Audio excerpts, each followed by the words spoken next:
management. Uh, so yeah, in 2000, the ecosystem was pretty nascent. Things were not like no very very very structured, and market moved cyclically because after dot-com bubble in 2000 or 1999, market has started moving. So between 2002 till 2007, every year things were moving in Indian economy, and people were generating double-digit return, triple-digit return. And then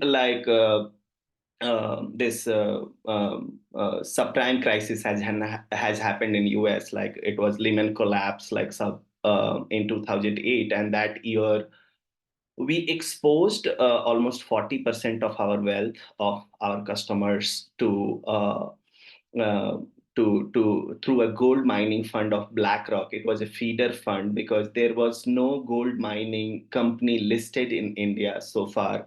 All of them were in Caribbean and Africa and all those regions. So we have done some of the investments there, almost 40% of the exposure, and that money has grown almost 300% when crisis has happened in 2008. That recession hit the all across the globe, and that year we made 300% in that 40%, and the rest of the 60% went down by 50%.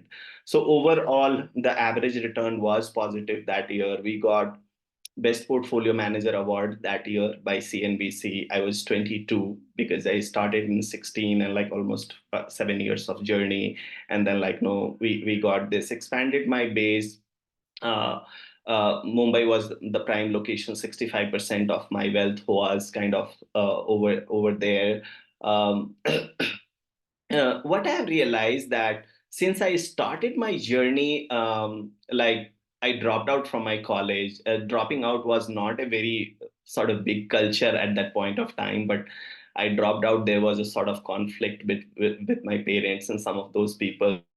So then I was always craving that how I can complete my sort of some education, or whether as a CEO of the company, I'm capable enough to drive things at a large level. So I always see all these big industrialists and see that like, hey, how they are driving the company. Will I able to, with the knowledge and skill I have acquired with the sort of with the ecosystem, the limited access of ecosystem, and the exposure I got in like working in five, six different cities in India through my branch network, is that enough to make this company at like 40,000 crore, 50,000 crore, or maybe like larger than that? So that was one of the things. And I was talking to one of my friend in Austin, and I was managing his wealth. So like no, he told me, hey, either you hire a CEO, or you make yourself capable to run this company little better. And that was the point I have decided to get into ISB.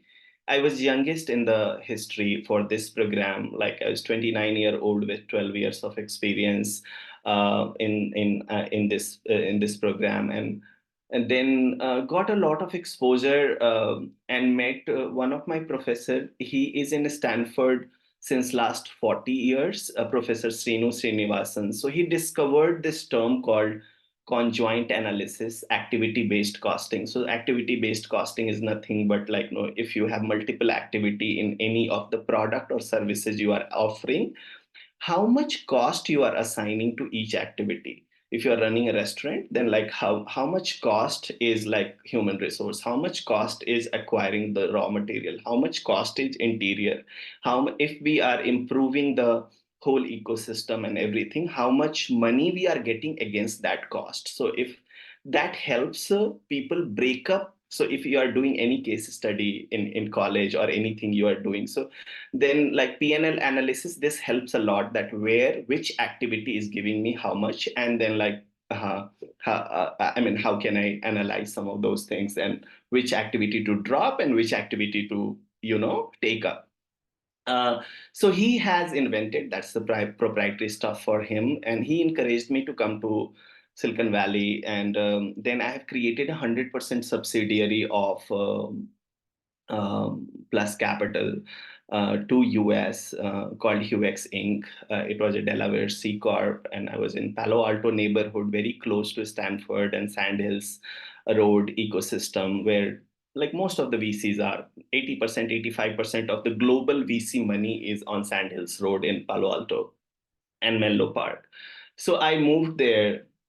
Lot of things were not conducive. So one of the thing I've learned is like when you expose yourself to a great ecosystem, then it creates immense opportunity for yourself. So I mean, being in a good college like ISB, IIM Ahmedabad, and like all these big schools are good, but always try to expose yourself to sort of maximum set of people, a diverse set of people. So I believe that some of the things which I have not learned in ISB, I have learned in Silicon Valley, and kind of while meeting people, because culture was such that you 7 o'clock morning you are in office, 4 o'clock you hit the street in the evening, and then you are on the coffee and like meeting a lot of people, exchanging the ideas, talking to them, what are the challenges they are facing, and some of those things. And ecosystem level, you understand a lot of things. I was never understanding a quantum computing space, but like since the office space was like insanely expensive in Palo Alto, and one of the guy, Matt Johnson, like he runs a first quantum computing company in US is called QCware. So I was sharing my office space with him in Palo Alto, and that's how I learned a lot about quantum computing and what are the things. And when D Wave and D Labs, some of those people like from Canada, first mover in quantum computing, and how Google invested into them, what are the journey they have seen, how they run a flat organization, not a very hierarchical organization like India, and how I can imbibe some of those qualities for my organization and some of my things. I've learned those things, and then like we scaled. We Human Experience was a sort of Airbnb kind of product, very face to face. We have kind of very different thing than finance. I mean, never this company was very different than like doing things in fintech. So, but like Peg Powell, US Senator, was one of our client for Human Experience. We started capturing a lot of people in Castro Street, Mountain View, Cupertino, Fremont, and all these areas. And then pandemic has happened. We were in talks with Wave Capital, and General Catalyst is one of the largest VC fund in Silicon Valley. So then, like, no, they have, and then I came back to India. So the asset side of business for Plus Capital was already there. We were having 1,000 plus customers, like more than 400 crores of AUM. And so we have decided that, okay, so in 2015, when I was moving to US, that time actually the ecosystem was not conducive. When I say ecosystem in finance and fintech, the APIs were not available. Journey was not digital. Still, the physically a lot of things were happening. So if in ecosystem is not conducive, even though you want to digitize thing and you want to achieve the scale and want to do some of those things, it becomes like little hard. So then like when I like I was back from California, then like I realized that, oh, these are the pieces like well structured now. And one trend I have realized, because of my 20 years of experience in finance, is like when I joined the industry and how this industry has grown, like 1 lakh crore to 50 lakh crore. Almost right now the AUM is 50 lakh crore, 45 to 50 lakh crore. So 40x growth in the asset under management, 50x growth in asset under management. So if you see 20 years, how you can figure out a thread or trend in your entrepreneurial journey, like you can just try connecting the dots and see that, oh, how it is moving, what are the things has happened. So like 30 years ago, if you see, uh, the lot gold as an asset class was like getting very popular in India. People were buying a lot of gold, and then a lot of companies or finance company, they started thinking, oh, if this asset class is growing, then how I can leverage this asset class to bring more money on the table. And if they thought so, then like a lot of companies, gold financing companies popped up, like Murugappa, Muthoot, and all these sort of companies, and they became $1 billion company. So similarly, this the mutual fund stocks getting popular and asset class is growing. US, if you see the like it's 40 to 45% of the entire population is investing into capital markets and stocks. In India, this number is like almost 2%, 3%, 3.5% maybe at this moment, or 4%. So there is a gap, there is a huge gap. So if this is growing and this is growing at a different level, then can we create a financing option against that? So asset side was already there. We have added liability side financing option against the stock and mutual funds. And then PlusCash was like taking net worth based approach, first time in India, and we have started and kind of you have investment which is growing at 15 to 18% or more than that. And then whenever you need the liquidity, you don't have to pay taxes, you don't have to withdraw that money, and you just use the line of credit at 9%. So you always create the delta of 5 to 6% without paying any taxes and all those things. So this and a lot of big VCs, when they interviewed us, they benchmarked us against M1 Finance and all in US. So yeah, this has been my journey so far till now. And broadly on entrepreneurial path, what I have seen that what becomes important are two three things, which is my realization by kind of.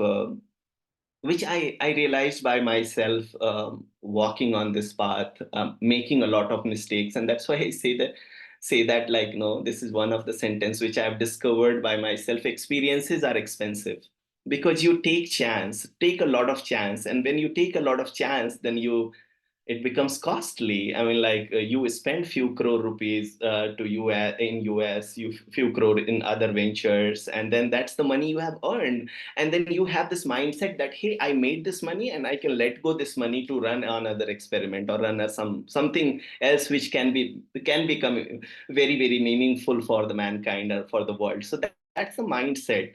One of the thing which is very important. Sometimes founders, when they are conceiving the idea on any entrepreneurial path or journey, a lot of you might be thinking that, hey, I'm going to start my own venture. And if I am the part of any venture, these are the few innovations I will do and which will change the entire perspective of this company and like the way people are perceiving this company and all those things. There, one thing, it's not founder who is thinking something about the idea or the company, but what other people are going to talk about this company, what will be the language of this idea. So language means not the language which we speak, what others are going to speak. If Gautam is discussing an idea, or Shreyas is discussing a idea, Vijay is discussing an idea in your class, and then like uh, when a class junior to you or some of the professors sitting in the cafeteria, they saying, hey, they are building a company, do you know what they are doing? They are trying to do this. If they can articulate this problem very clearly in your absence, that means then you can achieve your product market fit, and you can achieve your early GTM very clearly, because they understand what you are building, because they can, if they can articulate some of these things very clearly, then like, no, you are good. Till that time, like, no, you can keep, you should keep refining that, you should keep decluttering all your thoughts, some of these things, and like see that, okay, how you can just make it possible, and make it like more easy to perceive, and all those things. uh, on the journey of 0 to 1, one of the thing very important, and these are the things I was thinking that, hey, I have, what mistakes I have made, I probably do not want them to make the mistake when I'm spending some 30-40 minutes with you. So desire cannot be forced. One of the thing I've realized that, just try to see that what you love, what you want to do, what exactly you want to do. and then keep finding that. Many people looking at my routine and kind of the way I'm building, we are building few products, AI driven right now, which is going to be very, very useful for banking and financial services industry in B2B setting, uh, with few of the folks from IIT Kharagpur and all. Uh, so like, no, it's very important that uh, in this in this 0 to 1 journey, that people outside looking at you, they might feel that you are doing a lot, you are doing a lot of hard work, but for you it's your desire, it's your sincerity. And if you, till the time you are not finding that sincerity, uh, I think you should keep searching for that. Nothing can be forced. This is also one of the realization, that when you work in an environment which becomes like little forced, and okay, I have to do it because fear of FOMO, fear of missing out. Oh, a lot of people are doing, I should also do something. That's where you should check yourself and see that, like, okay, I'm good with what I'm doing, and let me figure out what I want to do really. Okay. Or it's okay if you are just finding your path. Everyone has a different journey. I was having a different journey. Even though I started very early, I'm still figuring out a lot of things after 23 years, 22 years of my journey. So this is also one of the thing which is very important. Uh, Also, there are two thought processes which I have seen in Silicon Valley and India, and I will tell you my point of view around this. And nothing is right or wrong. You can do your own, take your own judgment. Sometime if you are building some product or thinking about something, some idea which is uh, blue sky sort of research, and like very, very far-fetched idea with about like some innovation in fintech or anything which is coming up, which is going to come, and you are thinking about it, and when you are just going to the, this is one of the mistake I have made, and probably I do not want you to make. If they go out and talk about that product, most of the time we interact with those people, they themselves haven't done anything around that. If they haven't done anything around that particular entrepreneurial journey or anything around that, then they always discourage you to do that, like, okay, oh no, that's not possible, there are a lot of challenges, you don't like, no, maybe the timing is not correct, all the negative answers. And if you are getting influenced with that, then you stop somehow working on some of those ideas. So meeting those people who are more aligned and probably they have some understanding at ecosystem level is very important. And not necessarily that if you are doing something very, very amazing, you have to run a A/B testing. A/B testing is, I do not, I started discarding the A/B testing where you just build and do the testing in a local environment and say that, oh, 80 out of 100 people are telling that it's okay, then like I should stick to it. Otherwise, I should discard it. I think I have some of the decision I have made in 2008, 2010, 13, based on some of the feedbacks, and then I have discarded those ideas because it was ahead of the time. I mean, that company could have become $1 billion company by now if I originally used to stick, like, no, stick with the original idea which I was working on in finance and some of those things. So in US, that way I've seen the new innovations, and like especially in Silicon Valley, that is fostering because of sometimes they discard completely. Snap discarded completely that what they are doing against Facebook, and like Facebook adopted some of those features later. And one of the maybe principle you can follow, which entire Menlo Park, I have a lot of friends in Facebook. So one of the thing they follow, their entire product principle is based on one of the professor, and I have also learned from him in the class in Stanford, is BJ Fogg, Dr. BJ Fogg, Fogg behavior theory. So they talk about motivation, and they talk about the ease of use and the trigger and action line, and like, no, happy to share the link, and kind of you guys can go. And so you always have to see that, okay, what is the core motivation? Even if it is a motivation for like two people out of 1,000 and you see the substantial increase in the market, you go ahead and build something around it. And if see that, oh, those two people or three people are really, really obsessed about that product and that particular idea, and they can do something around it. So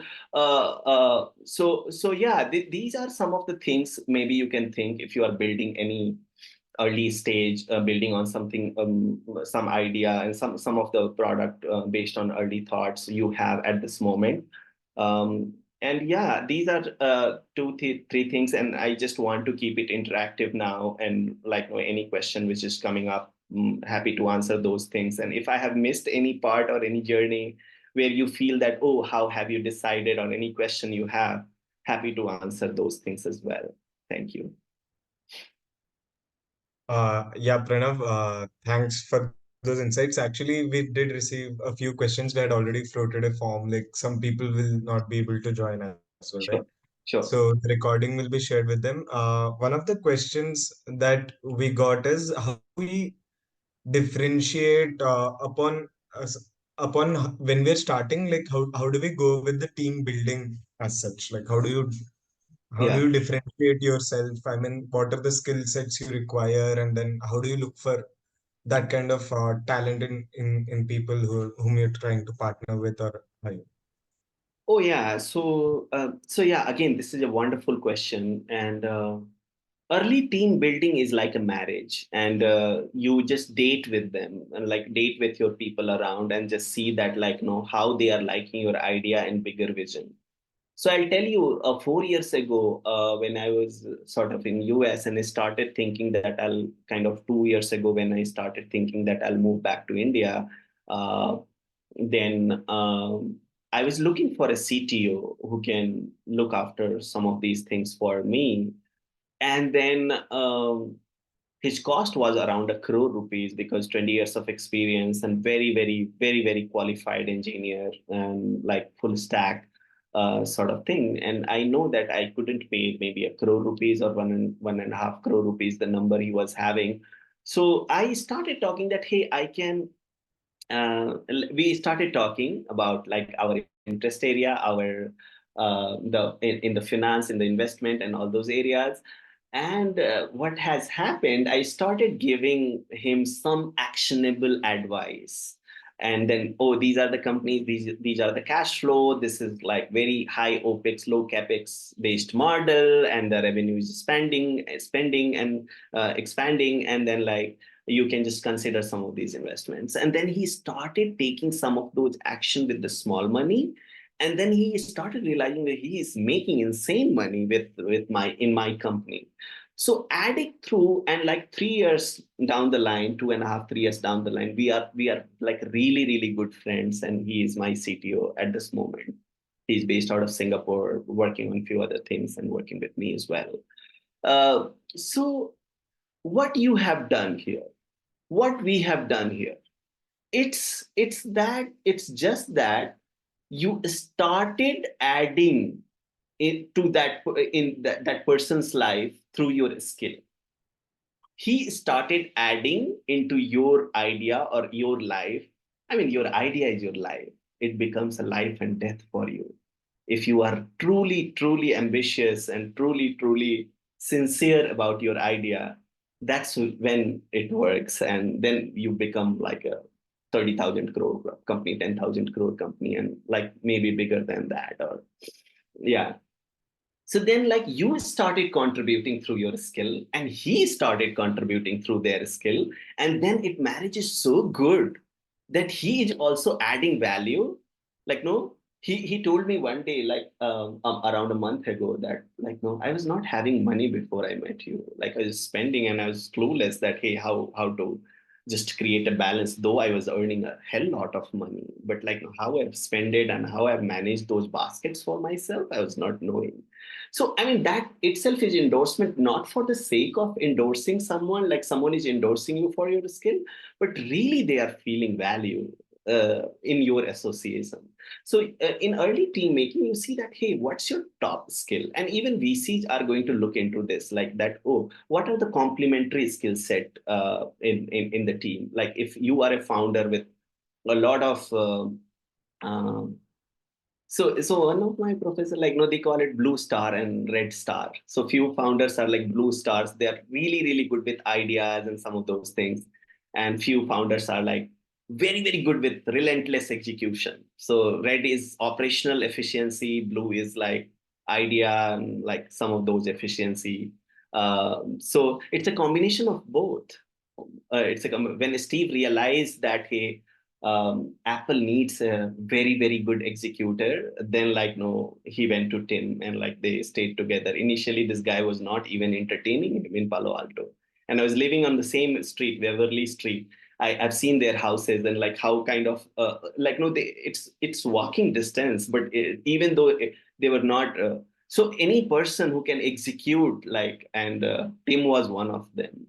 And when Steve died, the Apple stock was $94. And that time we were, and LinkedIn got acquired by Microsoft in 2016. And we were discussing these things in Wharton Business School in one of our external international immersion. And we're saying that, okay, Apple Cupertino hired few kids, very, very smart kids from Stanford and Palo Alto High School. And they were thinking, hey, what do you think that if Steve is alive, will think about Apple now?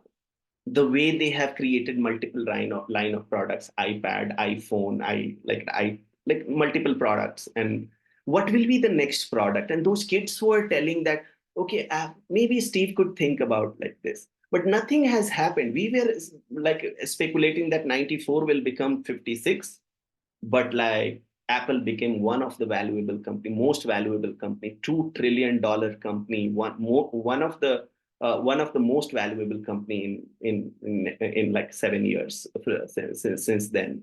So why it has happened is like there was a DNA in the organization, and Tim started executing some of those things in a way he envisioned and started building some of the product around it.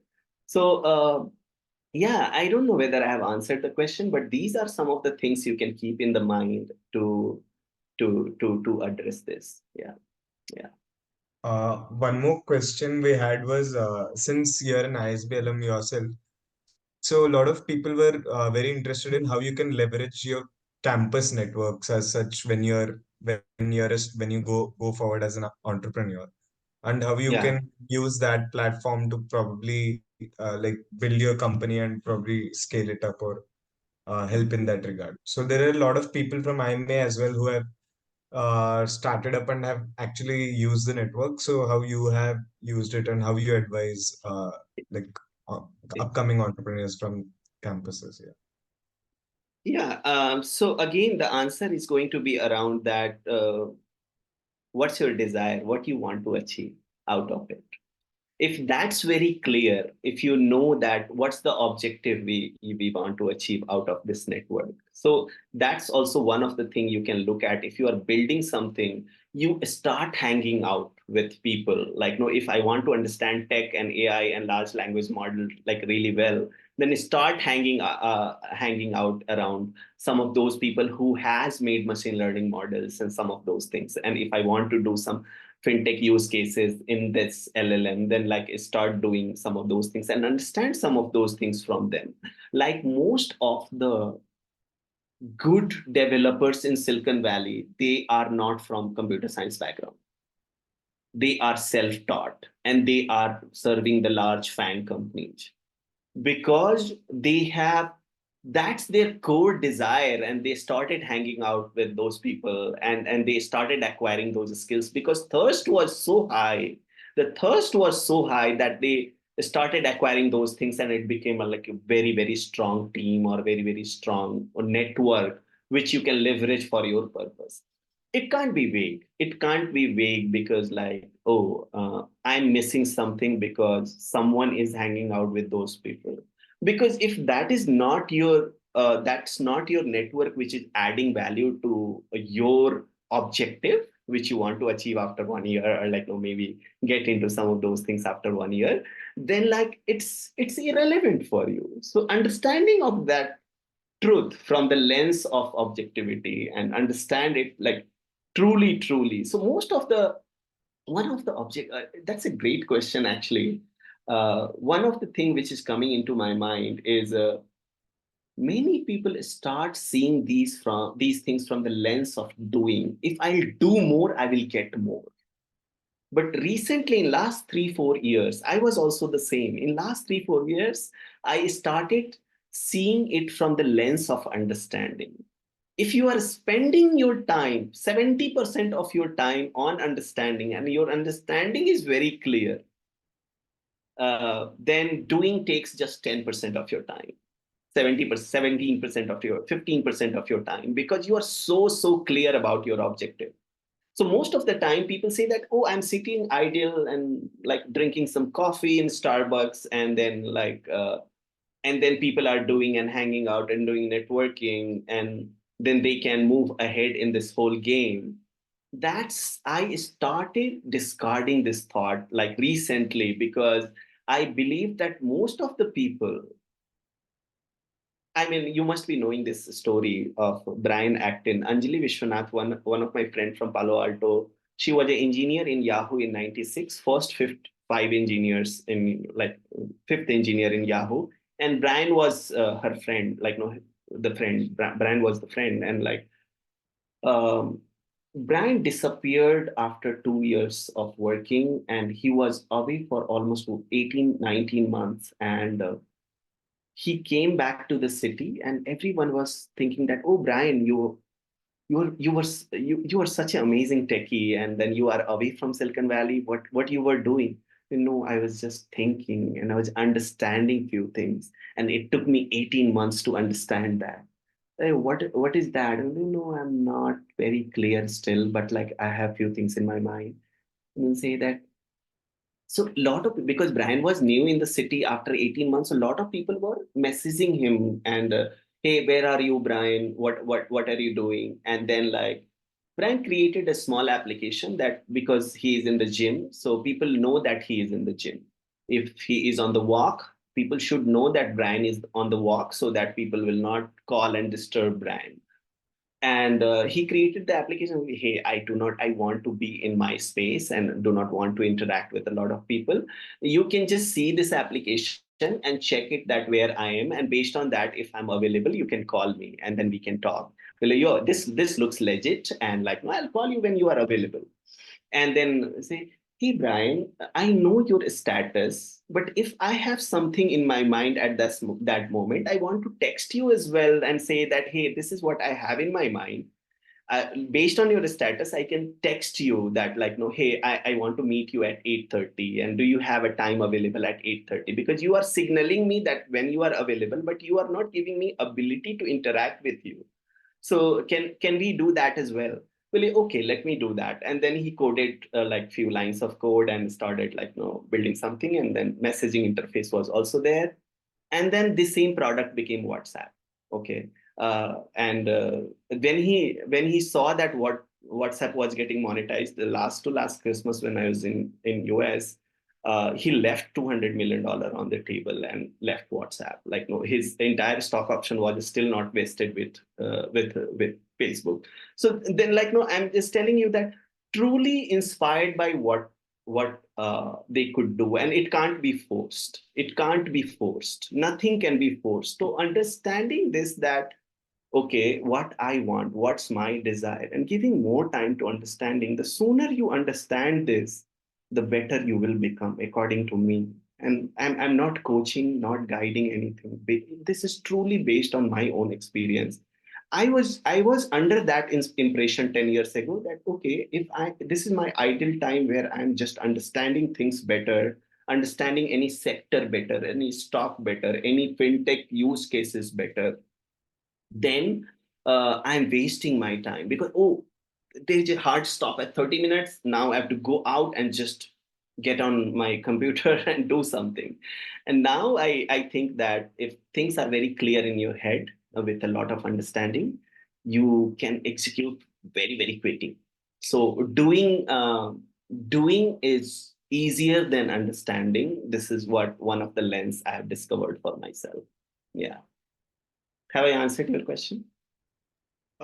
Yes, Pranav, and you have answered a very broad question also with that regard.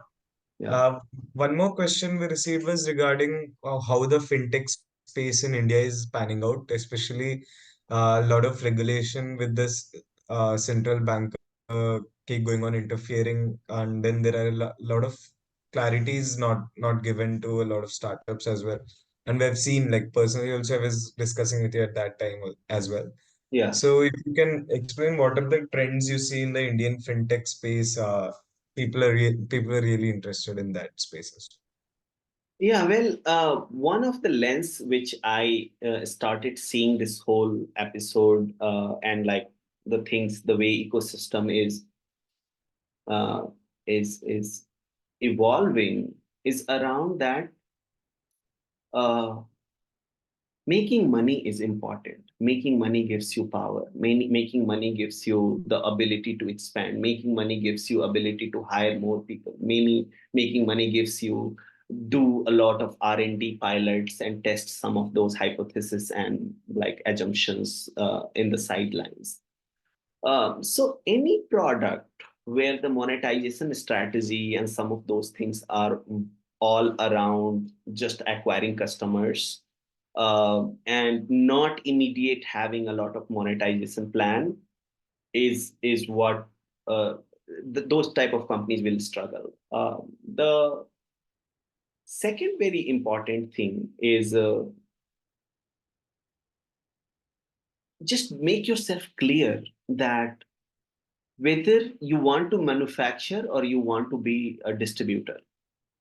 Okay, if you want to be a manufacturer, your entire space, your regulation and all those things will go, a lot of time will go in that, and you have to strengthen that piece. Otherwise you will keep getting these surprises from RBI and all the regulators and all those people. So you have to see that, oh, you are building your own as well and changing to acquire a lot of customer as well without fixing this piece, and then you are in a hurry to acquire more customer and more revenue and all those things because I want to control the demand side and supply side both. Then it becomes a challenge in early days. Okay, maybe Paytm is not a early company. I mean, Vijay is an excellent founder. I met him a couple of times. He definitely will figure out something here. But like early founders, or even after like 3 4 years, you have to be very very clear about, like, no, you should be very clear about the roadmap and how you are going to grow. uh, Either you are like want to become a QCware kind of company in quantum computing, where Airbus Ventures, DB Shaw, and all these like big venture capital firms, the blue sky, and they know that 7 years nothing is happening. It's just the research, setting up the company, building some product, and that product will have a very good impact, and product market fit will come probably 7 years down the line, 6 years, 5 years down the line.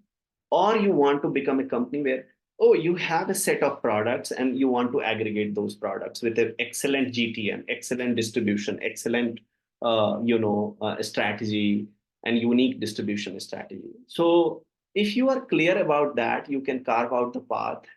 uh, it's not always your choice though, but because you have to see that, oh, if you are going to something very sort of blue sky, then like how you are ready, how much resources you have. That's why early founders, if they want to bootstrap and working on unit economics, they take the second choice, that at least I have a good fixed unit economics and I know that how much I'm making. And then probably I will do the reverse innovation, where like, no, I have a very control on distribution. I have a very good control on GTM, product market fit is there. And then like, no, I reverse it and see that, oh, what's the pie? What's the piece which is like getting popular? And then now I have the resource as well, and I just tie it back to the some of the our own product, our own proprietary product.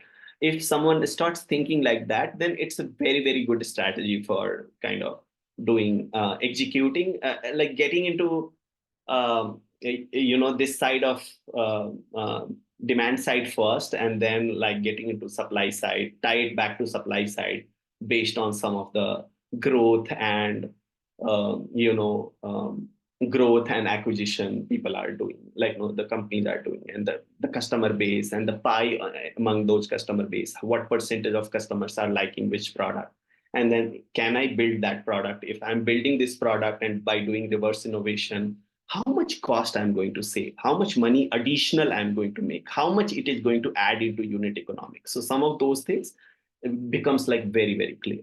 Yeah. I'll open the floor for questions from here. If anyone has any questions, they can ask now.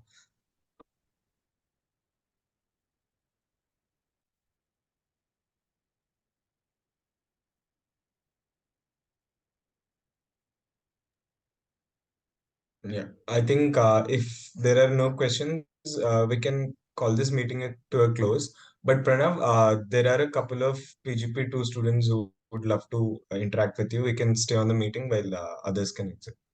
Sure.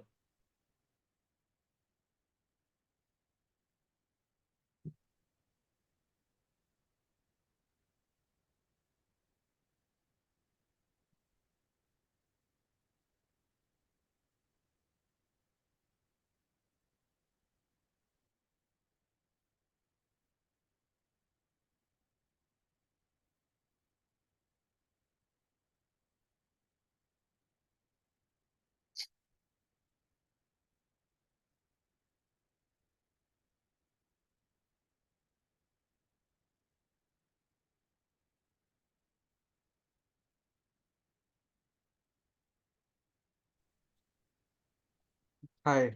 Hi, Pranav. Kshitij, I'm Kshitij. Yeah. Um, so basically, why I wanted to request for a few minutes extra post the session was me and a colleague were writing a thesis on fintech, Okay. with the professor here at IMA. Yeah. We've been speaking to some VCs, but we thought that probably getting a founder's perspective on what we're thinking about the market would be more useful. Sure. So if you can entertain a few questions from my Yeah, side, of would course. be Happy to have it. Huh? Yeah. Yeah. yeah.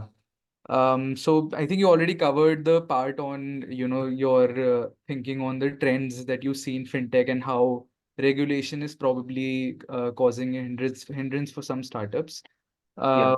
Couple of things I wanted to know. So obviously you come from a background of wealth management. You've already done it before you started your own, tech-based company in this space. Sure.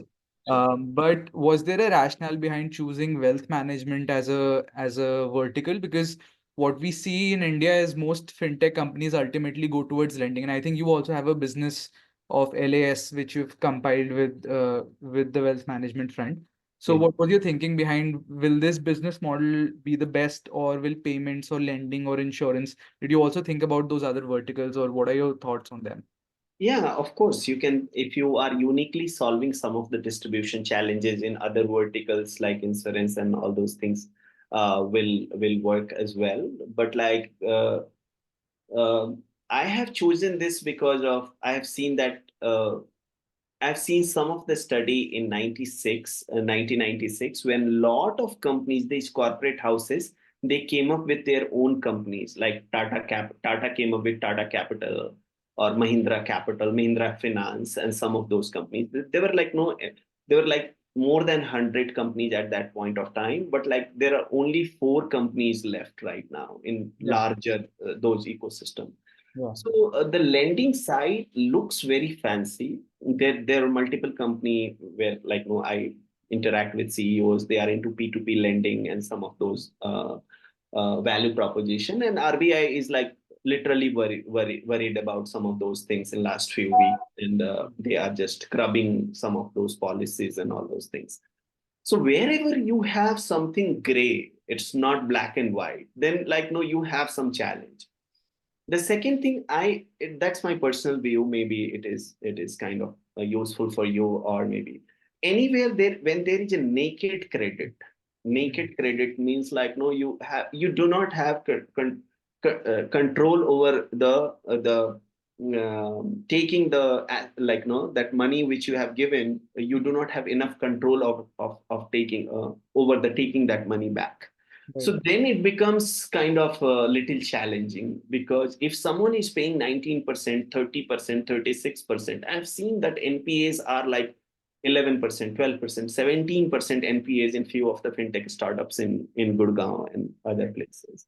So then you have to see that, like, are you ready for this? And if you are ready for this, are you an NBFC? If you are not an NBFC, you will do the FLDG model, where, like, no, you just put some money and just take the line of credit from them. And if there is a default happening, you have all the guarantee over the default and everything. Yeah. Then how sustainable this model could become? Yeah. Okay.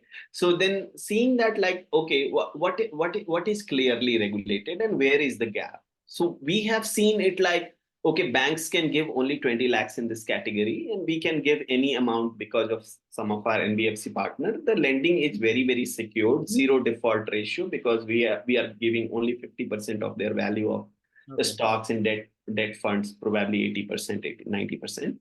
So Hmm. then it becomes, few of my assumptions proven has been proven wrong, because, like, no, I was thinking this credit product will become like really, really popular, but Yeah. still I am thinking that investment products are more popular, and they are taking credit products as and when they need. Right. Okay, as and when they need, which is like 2%, 3%, 4%. Maybe Hmm. it will increase. Maybe it will increase. We have started selling up in terms of tying up with multiple lifestyle brands, and they are seeing that, oh, if credit card after 50 days becomes 36%, then you can restructure some of those loans at 9% through PlusCash. So how you can save on your, so that's the value proposition we are. So you have to see that, like, no, where and how you can just tie it back to your value proposition, and how uniquely you are solving some of those problems, not for the sake of uniquely solving. Maybe you can, the product is very much same, and you crack the very different distribution method. Hmm. Very, very different distribution. Very, very different distribution, which no one can thought of, like, no one has thought of so far. Hmm. Okay, that could also be one differentiation. Distribution itself can become one differentiation. Right. Distribution itself, like, no, a lot of VCs, they ask for distribution in GTM. Distribution itself can become powerful enough that it can create immense wealth. Until the time your competition or anyone in the space will understand, you will become a sort of like a really good one in terms of your own space and Right. this. So constantly thinking, I mean, unfortunately, in the tech side, like the way it has grown in last 10, 10, 15 years, and after Geo coming, Yeah. distribution means they understand that, okay, burning money on Google ads, burning money on these things. And then I won't name, but like I met one of the best fintech founders, like with $7 billion, $8 billion, $9 billion of valuation, and they were also struggling about the distribution and the CACs. Oh, Pranav, CACs are so high. What's your distribution? How you are distributing? Yeah. Okay, so that's very, very important. Because if you are acquiring the customer at, like, where the CACs are 5,000 rupees, like, customer acquisition becomes a challenge. And then what will be the LTV? What will be the lifetime value? How will you monetize some of those things in the long term? Right. Okay, so yeah. So, I mean, as you said, that mutual fund distribution, for example, is not a new business. It's been there. Most fintechs have tried to enter into it, especially the broking side. People grow, and even Zerodha now is trying to do distribution. Yeah. And you were saying that distribution itself can become your USP of your platform.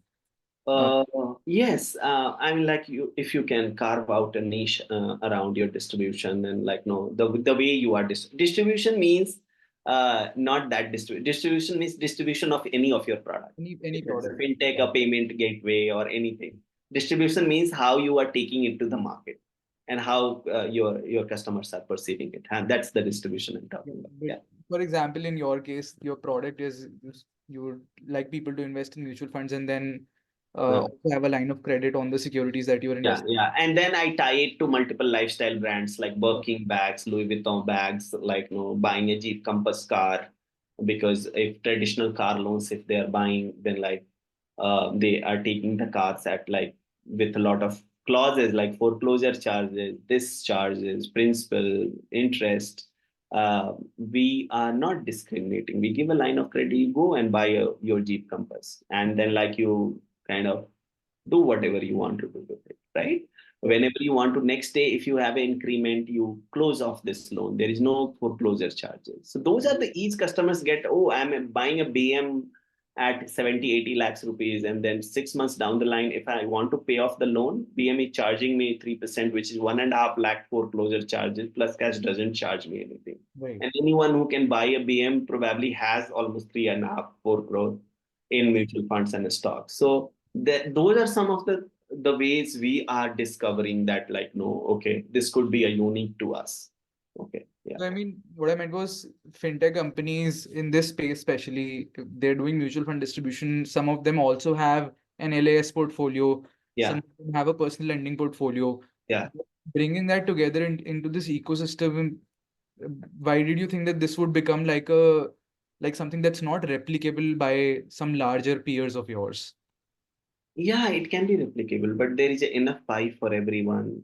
I think if 3% will become 47% in Hmm. next 15 years, then I will become a $1 billion company for sure. Right. I'm not in a hurry. Okay. It's not a one person takes all market. It's Yeah. a Yeah. Yeah. The market is expanding. I mean, I've seen the very early market as well in 2002, and now I see that how our volume was like, no, our asset management under management was more than IndusInd Bank that time, more than IDBI Bank that time. right. I mean, a lot of things had changed, but it's how the ecosystem has evolved. That's also one of the things. Um, yeah, and how you are distributing, like how you are making that money useful to the people. Yeah. One more thing that we were thinking about was algorithmic driven wealth management. So robo advisory, automated portfolio management platforms. All of Mm. these things were a buzzword when wealth tech itself was Yeah. sort of coming up. But we saw that ultimately people went down to very basic products that will give you a clean way of investing in a mutual fund, will give you a clean way of extending a line of credit. And Yeah. those robo advisory things didn't come to light as much as you probably Yeah. thought they would. So, Yeah. what is your take on that? Why did that happen? Is it still a person-to-person relationship business? Yeah, not having a clear vision around monetization was one of the problem. In 2015, I remember one of the US investor has invested $95 million. It's not small money, Yeah. almost 700 crore rupees in one of the Hyderabad-based robo-advisor called Arthayantra. I don't know Arthayantra where it is right now because I don't know what they are doing. And for just to say that they are robo advisory, they were doing nothing. I know that I've hired few people from SPJ and Mumbai, and they were working with me. And that time, like, no, we have seen that they are asking few questions and advising, and then giving them some product, and that they are calling that robo advisory, which is kind of very, very blanket statement, and like it's not solving some problem at deeper level. So yeah, I mean, like, no, I'm wishing them all the good for, like, no, doing something great. But like, I'm just telling you the real example so that it resonates to you, that not having a clear vision around Hmm. the monetization, because you are a business. That's what you have to think. You have to think about your clients. You have to think about your P&L. You have to think about how you want to grow. So those things are extremely important and brutal truth around starting a company. Yeah. Right. Right. Yeah. So you mentioned one thing that obviously India, even though example mutual fund is a very big market in India right now, stockbroking probably is catching up, but Yeah. it's still hugely underpenetrated compared to our developed Yeah. base. It's not like we don't have the money. There's a huge middle class that's willing to spend on products if they have good access to it. So beyond this penetration game, do you see any other major trend that could probably crop up a big market in India and Education is one of the thing which will catch up because SEBI was having a report that 96% traders on Zerodha, they lose money. yeah, Okay, only 4% people. So 1 crore active demat account, 4 to 6% is 6 lakhs rupees, 6 lakhs people. yeah, So out of 1 crore people, if 6 lakhs people are making money and 94 lakh people are losing money, yeah, that means how long they will keep losing money. yeah, So that is one of the trend which and that's why I like this kind of model where you serve the top of the pyramid very, very personally, and then you scale and become digital and do some of those things and trickles down, it becomes like aspiration for the mass and all those things. I know many people criticize me on that, hey, it's not scalable and some of those things, how you are doing it. But like, yeah, I think I have certain things in my mind which is like driving me to work every day 15, 16 hours on this, Yeah. the way we are doing it. Yeah, yeah, yeah. So yeah, these are some of the very, very thin gaps you have to find out before you think of any strong decision. Makes sense. Siddhant, if you have any more questions, I am done from my side. No, yeah, I think most of the questions were covered. Thank you so much for your time, Pranav. I know we Yeah, kept after yeah, the meeting as well. yeah. Yeah. Thank you. Thank you, Thank, Siddhant. Thank you, Gautam. Yeah, thank you, Pranav. Yeah, hopefully I'll see you in Bangalore yeah. this Let's see. summer. Yeah. Yeah. Bye. Thank you. Bye.